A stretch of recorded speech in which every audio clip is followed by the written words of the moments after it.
In this thing we call crypto, we have a thing called altcoins. These things, they have the potential to create millionaires overnight. But here's the catch.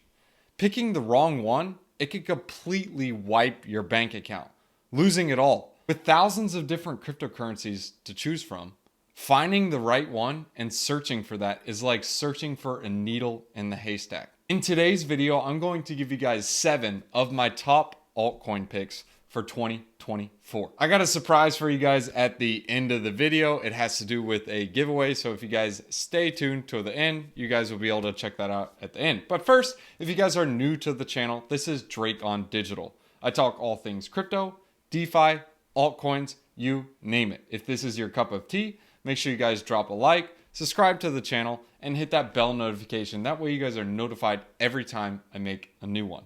A lot of my content is time sensitive, so you want to make sure you're first to take a look at it. That way you don't miss out. The first pick on my list is Track. This is a BRC20. If you guys are new to this channel, first one on this list is Track. If you guys are already subscribed to the channel, you guys know I love to talk about this one. Track, Benny the Dev, I'm extremely bullish on what they are doing. The best comparison I can give for Track is like Google is to the internet. So Track is indexing all this data from like ordinals or BRC20s, all these different things that are built on Bitcoin. It is now indexing all that data so that it can be called for. To show you how this looks, all you got to do is simply go onto the Track Network website, and we're just going to look up a random ordinal inscription number. So once we enter inscription 33, we got a smooth-haired Pepe. If we go over to ord.io, which is basically the explorer to show all the different ordinals, you can search 33 and you can see you got a smooth-haired Pepe. So the best way to understand Track is think Google is to the internet is what Track is to Bitcoin. It's indexing the data. And to compare this by market cap between a similar protocol would be the Graph. The Graph currently does this on Ethereum, and it's sitting at a over $2 billion market cap, whereas Track is only sitting at about a $127 million market cap. But here's the difference. If you take a look at the comparison between Bitcoin and ETH, Ethereum is a $250 billion market cap token, whereas Bitcoin is a $732 billion token. Track is technically targeting a larger ecosystem. Sure, you can say the ecosystem of ordinals and BRC20s, it's actually over 2 billion. It's a couple billion right now. This is a little bit dated. Currently, the BRC20 market cap is like 8 billion, and the ERC20 is 150 billion. In my opinion, I believe that the BRC20 and ordinal market cap is actually going to surpass the Ethereum ERC20 market cap. The reason for that is there's a lot more money behind Bitcoin, and being that you have a lot more money sloshing around, they're able to throw that at these things like BRC20s or ordinals. It's just one of those things called the wealth effect, where you have so much money you just don't even know what to do with it. Not only is Track considered significantly lower in market cap terms, it's also targeting a much larger category. The second one on this list is Doge. Doge is a DRC20. A DRC20 is the same thing as a BRC20, but instead of being on Bitcoin, it's on Dogecoin. Yes, you even have tokens on Dogecoin now. So Doge is a meme. There is no utility behind it, but that is the same thing with Ordi. Ordi is currently trading at a $1.4 billion market cap. This is the first BRC20 on Bitcoin, whereas Doge is the first DRC20 on Dogecoin.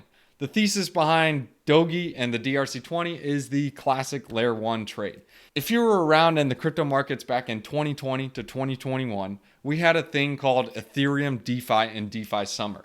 Gas fees got so high that people did not want to transact on Ethereum anymore because they were paying like $50 to $100, even $200-$300 to simply make a transaction or a simple swap. So we had a rotation into like Binance Smart Chain, Polygon, Avalanche.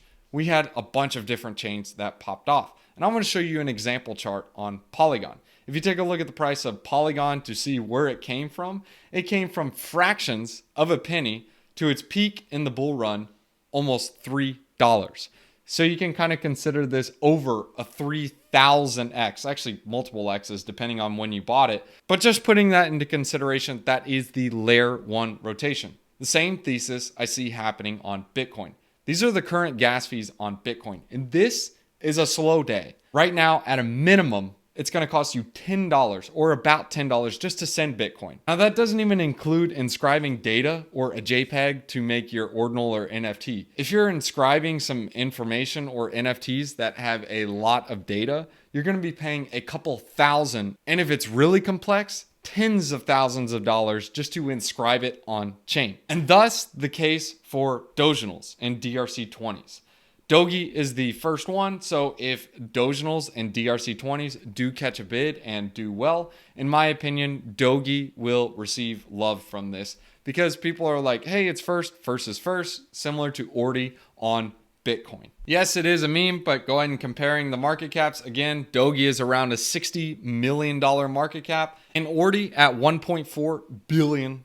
Now, the third token on this list is Phantom. Now, hold up. Some people are probably already saying, dude, no. This thing is a dead chain. It got hacked on multi-chain, all kinds of garbage. Well, take a look at Phantom. The biggest thing on Phantom you need to see that's coming out is going to be with the Sonic upgrade. The Sonic upgrade is going to offer many features, but the main one has to do with transaction speeds. Phantom is already the fastest finality chain out of all the other crypto chains.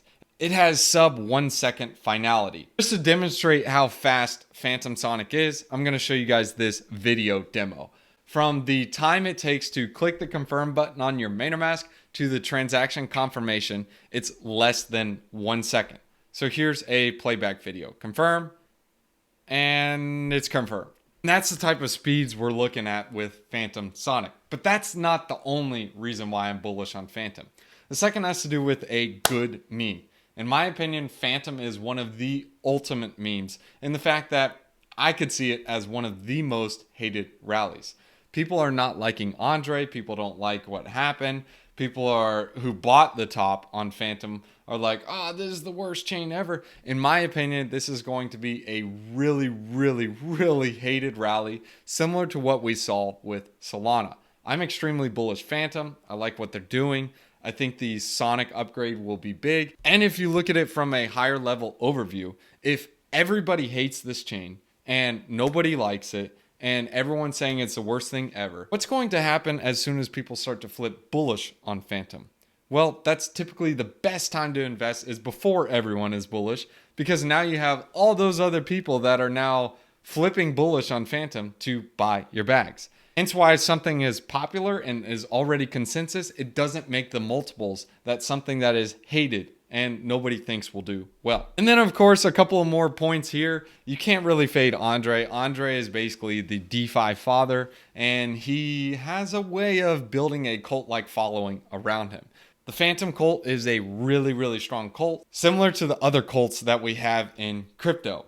Phantom is also one of the #1 chains for degens. All the DeFi degens love it, and when that comes around in the bull market, in my opinion, they will love it again. The next play is Kusama.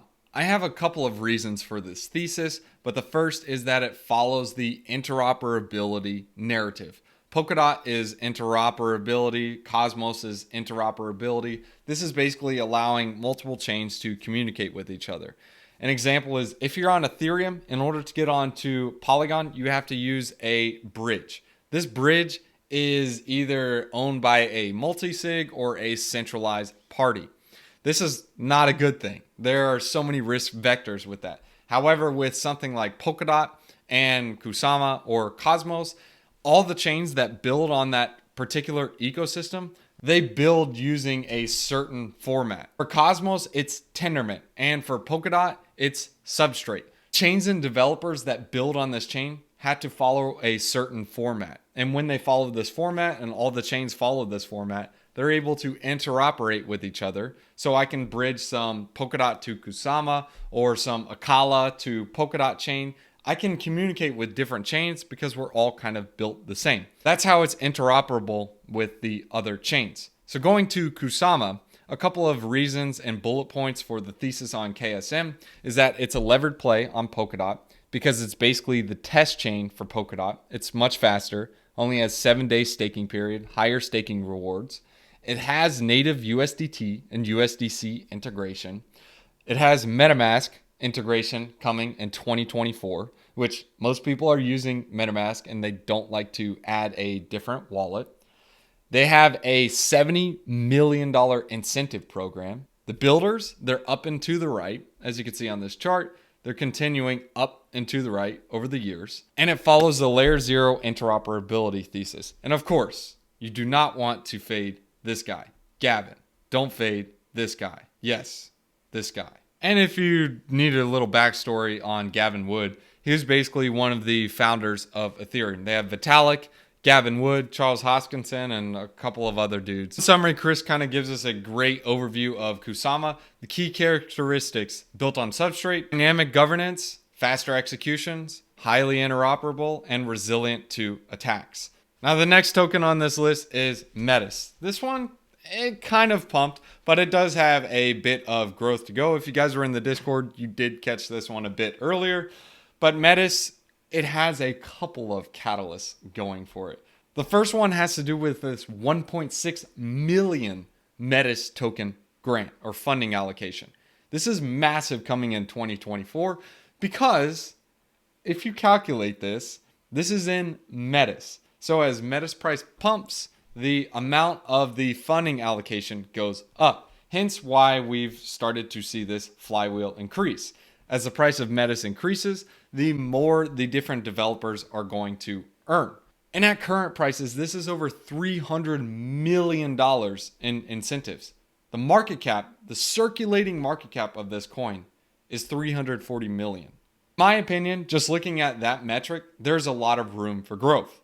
I'll give you some comparisons. You have Optimism sitting at a $13 billion fully diluted valuation, or 2.8 circulating. And then you got Arbitrum at a $12 billion fully diluted valuation and a 1.6 circulating.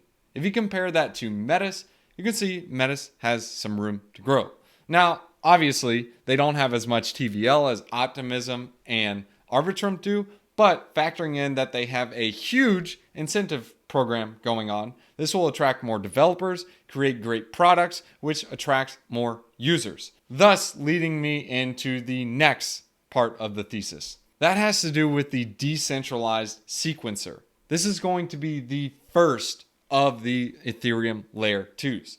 If you didn't know, Arbitrum was having issues with its sequencer last week after people were inscribing nuts and ham on there. And basically what happened was the chain went down. Arbitrum runs a centralized sequencer. So if that one fails, then it's basically roasted, or the couple that they do run. Having a decentralized one allows multiple people to run multiple nodes.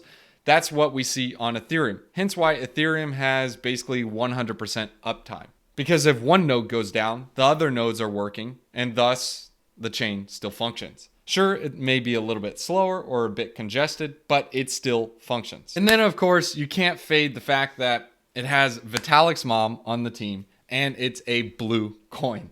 This blue coin thing is kind of a joke, but Vitalik's mom, she is basically over the Metis Foundation and is helping develop on that chain. It also has a really strong cult community. The biggest thing to understand with these cryptos is looking for the cult communities. Don't join the cult, just invest in the cult, and don't drink the Kool-Aid. If you drink the Kool-Aid, you'll end up bag holding it to zero. Not financial advice. The next one has to do with Thorchain.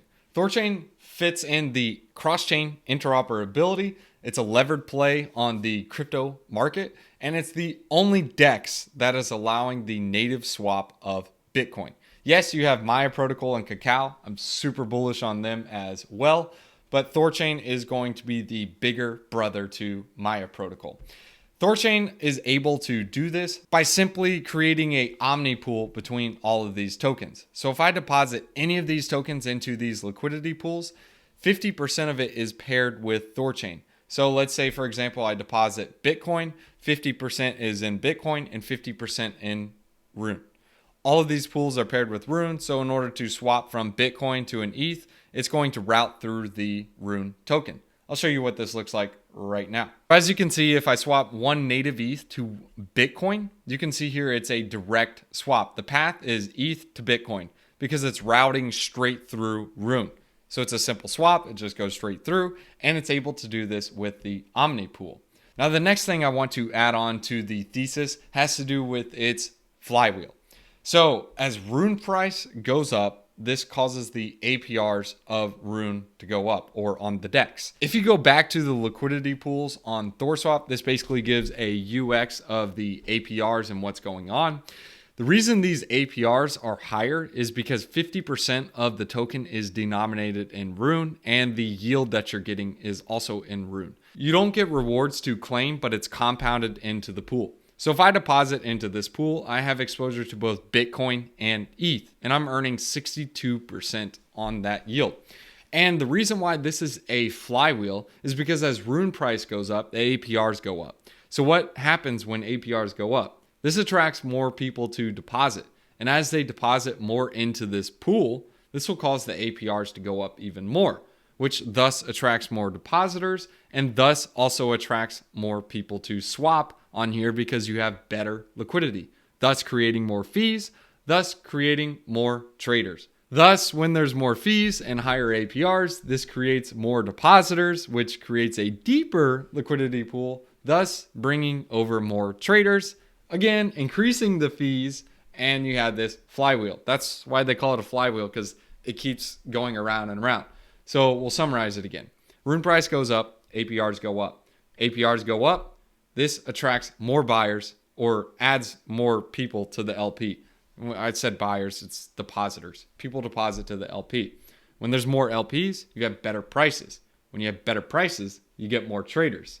But when you get more traders, you get more fees because they are swapping in there and they have to pay a percentage of the swap fee every time.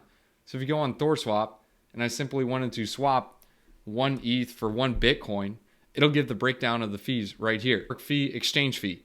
You can see here there's a fee on this swap. That goes to the LP providers. So more fees equal a higher staking APR or the depositor. Thus, a higher staking APR, there's more buyers to stake or people to deposit into the LP, rinse, and repeat. So there is one other feature on Thorchain that sets it apart from different liquidity pools, and this is why it's a levered play on the crypto markets. It has a 3x to 1 multiple that's deposited. So the market cap of Thorchain must be 3 times at least of the total liquidity or the total amount of Rune that's deposited into here. And this is what we call the deterministic value. This is a really cool calculator that's on thorchain.com. But basically, the deterministic value right now at current deposits and everything, the Rune price at a minimum has to be $1.91. It's currently trading at $5.40, which is fine. It usually trades at a speculative multiplier. But let me show you how this works if we just change a little bit of things. Let's say, for example, that's way too much. How about 0.1% of all the Bitcoin that is just in existence is deposited on Thorchain? In my opinion, that's definitely achievable just looking at the market cap of Wrapped Bitcoin. Wrapped Bitcoin is basically an asset that lives on Ethereum, but this is Bitcoin that wants to be deposited. It's currently at about 1% of the Bitcoin market cap. So if we factor that in and go over to Thorchain, let's just call it 0.1% of native Bitcoin being deposited onto Thorchain. I don't see that being out of the ordinary. And let's say the Rune price or the price of Bitcoin goes up 2x. So from 43K to 86K. And let's do a little bit of ETH. Let's say we do 1/10 of the ETH supply. And I mean, 1/10 of the supply is really peanuts. And let's say the price of ETH does a 2x. If you just enter into these multiples, the deterministic value, like the minimum value of that Rune, is going to have to be at least $22. It's currently at around $5.40. That's if there's no speculation over the deterministic value, which back in the last bull run, it went at least 36 or 37x the deterministic value. So if you simply did a 33x on the $22, that would put you at $726 at a speculative multiplier. Okay, well, anyways, that's Rune. Now, the next one is Celestia. The main thesis on this, actually, there's a couple of things on it, but the main one has to do with its airdrops. I've made a couple of videos on this and a couple of Twitter threads if you guys want to check them out, but this is directly on their website. Celestia is a modular data availability network that securely scales with the number of users, making it easy for anyone to launch their own blockchain. This is part of the Cosmos ecosystem, so you can bet your buns the projects that launch on Celestia are going to give an airdrop to the stakers, not financial advice. There are a couple of them already confirmed. And one of them that's going on right now is Milk Tia. It's a liquid staking token. So if you guys missed the Jito airdrop on Solana, which ended up being like 5 figures and 6 figures for some, you probably don't want to miss the Tia one on Celestia. And then, of course, there's a couple of other things for Celestia. So airdrops, the first modular blockchain, more airdrops, cult community, airdrops, interoperability narrative because it's built on Cosmos, airdrops. It's the new shiny object, airdrops, some buzzwords, and airdrops. So in summary, guys, those are the 7 tokens on my altcoin list. The first one is Track. Think of it like Google is to the internet, what Track is to Bitcoin. It's basically allowing the data to be indexed. Metis with the $300 million incentive program and climbing as the Metis price goes up. Phantom with its Phantom Sonic, and of course you don't want to fade Andre. Then you got Dogi, which is basically the layer 1 rotation from Bitcoin into some of these other inscription chains that have lower gas fees. Then you have Thorchain with its levered play on the crypto markets and its 3-to-1 multiple. Then you have Kusama with its layer 0 interoperability, and of course you don't want to fade Gavin Wood. They also have a $70 million plus incentive program, which will also fluctuate based on the Polkadot prices. Then you have Celestia, which is mainly the token used for airdrops. Thanks for tuning in, guys. I hope you guys enjoyed this video. If you guys did, tell me what you guys thought of this video. Those of you that are still watching this video, drop your favorite proverb in the comments below. These are also the wisdom one-liners I show on my channel. I'm going to randomly select one of those and give away a free Discord membership for a month. And if you minted one of these wisdom one-liner NFTs, or if you hold them at the time I say, hey, look, you win, you will get a free 1-year membership. So if you want to mint one of these, this will be in the description below. This is on the Ethereum network, so be careful with gas fees.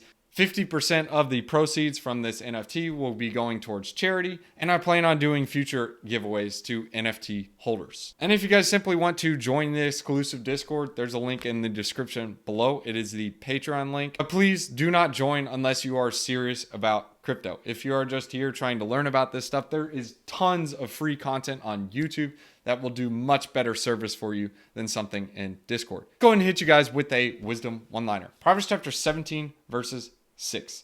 Children's children are a crown to the age, and parents are the pride of their children. Be good, be righteous. Peace. Now, of course, guys, these are not the only coins that I'm looking at. And yes, these are not the only ways to get exposure to particular ecosystems. For example, with Metis, also buying Maya or Hera or Hermes, these also give you exposure to the Metis ecosystem. These are altcoins, but they are more risky. And then same thing like on ThorSwap, for example, buying the Thor token. There are different ways to get exposure to these categories. And no, these are not the only coins that I'm looking at. And yes, I do have exposure to some of the others. I'm just sharing with you guys a couple of them so you guys don't have analysis of paralysis or paralysis of analysis. Peace.